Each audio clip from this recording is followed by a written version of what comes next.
Високата цена на струјата закана за нов бран поскапувања. Од производствената индустрија велат дека за еден месец цената на електричната енергија на отворен пазар е зголемена за над 200%.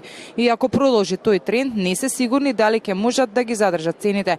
Поради ова минатата недела имали средба со министерот за економија на која истакнале дека поради цените на електричната енергија можеби сега не е време за креирање на така наречената новогодишна кошничка.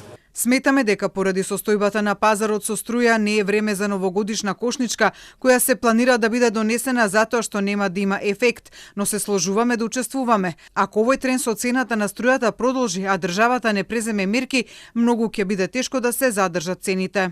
Од Регулаторната комисија за енергетика појаснуваат дека малите потрошувачи можат да се вратат на регулиран пазар согласно нивните проценки.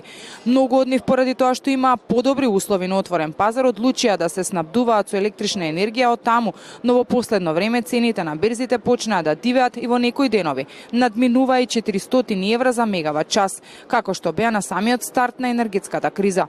Овие цени се многу повисоки од оние во другите држави од ЕУ, па поради тоа пред известно време надлежните побара објаснување од енергетската заедница. Зошто е тоа така?